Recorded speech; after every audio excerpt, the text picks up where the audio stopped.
নমস্কাৰ সকললৈ স্বাগতম জনাইছো স্মাৰ্ট এডুকেশ্যন ইউটিউব চেনেলটোলৈ। এই ভিডিঅ'টোত আগন্তুক বিভিন্ন কম্পিটিটিভ এক্সামৰ বাবে বেংক ৰিলেটেড 10টা গুৰুত্বপূৰ্ণ প্ৰশ্ন আলোচনা কৰিবলৈ ওলাইছো। সেয়েহে ভিডিঅ'টো স্কিপ নকৰাকৈ চাব। যদি চেনেলটো ছাবস্ক্ৰাইব কৰি লোৱা নাই ছাবস্ক্ৰাইব কৰি ল'ব।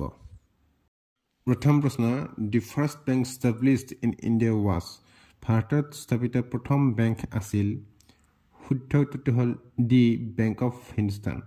ভাৰতৰ প্ৰথম বেংক আছিল বেংক অফ হিন্দুস্তান, যিটো 1770 চনত স্থাপিত হৈছিল। বেংক অফ হিন্দুস্তান এই বেংকটো তেতিয়াৰ ভাৰতৰ ৰাজধানী কলকাতাত অৱস্থিত আছিল। 2 নম্বৰ প্ৰশ্ন, in India the first bank of limited liability managed by Indians and founded in 1881 was.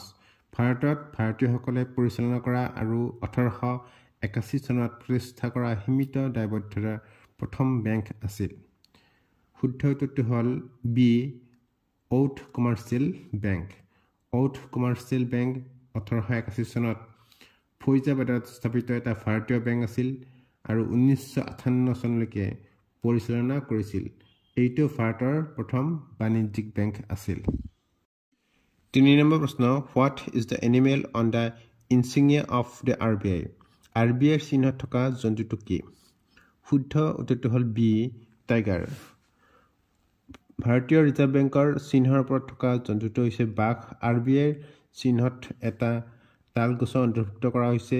RBIৰ চিহ্নত প্ৰথমতে এটা সিংহ দেখুৱাৰ বাবে ডিজাইন কৰা হৈছিল, কিন্তু পিছত ইয়াক বাঘলৈ সলনি কৰা হৈছিল, যিটো ভাৰতৰ ৰাষ্ট্ৰীয় পশু।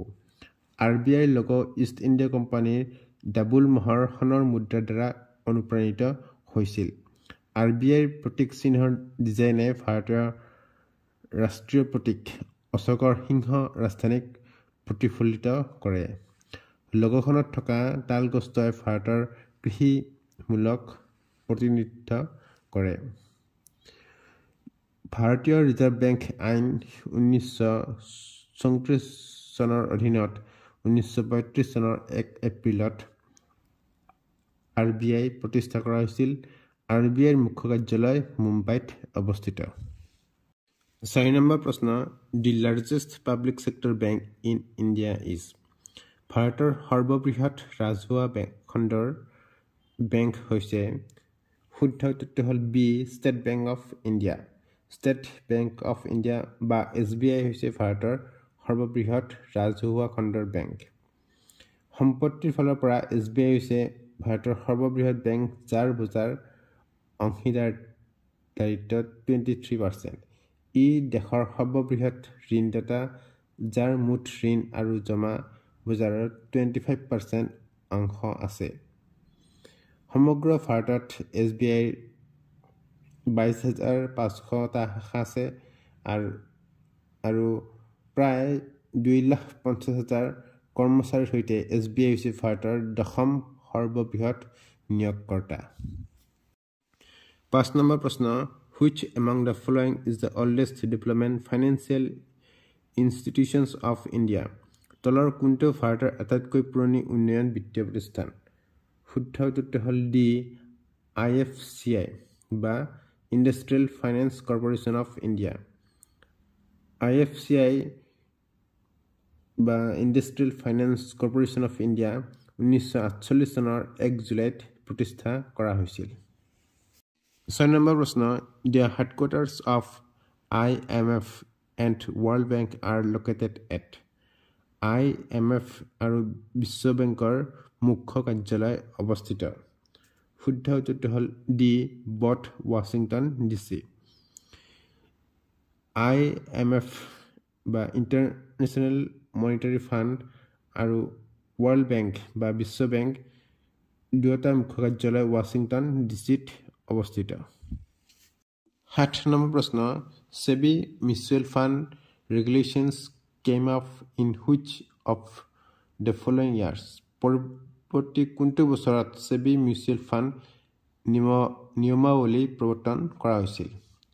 শুদ্ধ উত্তৰটো হ'ল বি 1996।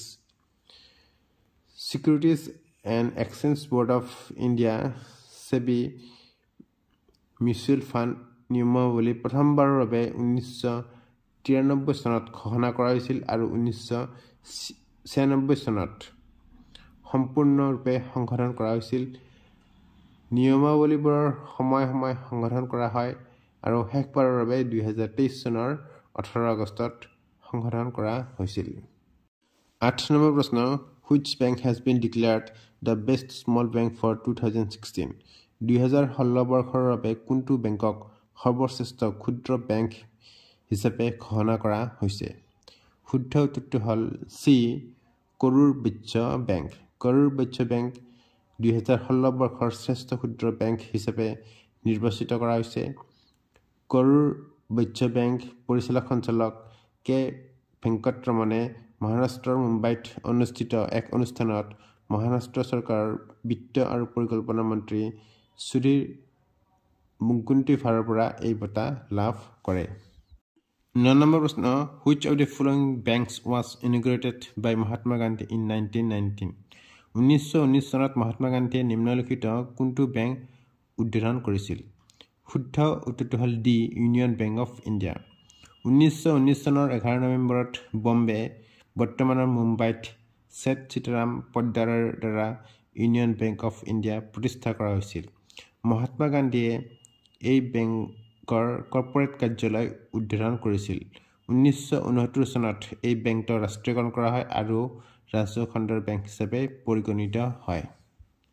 10 নম্বৰ প্ৰশ্ন, the Imperial Bank of India after its nationalisation came to be known as? Imperial Bank of India ৰাষ্ট্ৰীয়কৰণৰ পিছত এই নামেৰে জনাজাত হৈছিল। শুদ্ধ উত্তৰটো হ'ল B, State Bank of India. Imperial Bank of ইণ্ডিয়াক ৰাষ্ট্ৰীয়কৰণ কৰাৰ পিছত 1955 চনৰ 1 জুলাইত ষ্টেট বেংক অফ ইণ্ডিয়া নামকৰণ কৰা হৈছিল। ইম্পেৰিয়েল বেংক অফ ইণ্ডিয়া 1921 চনৰ 27 জানুৱাৰীত স্থাপিত হৈছিল।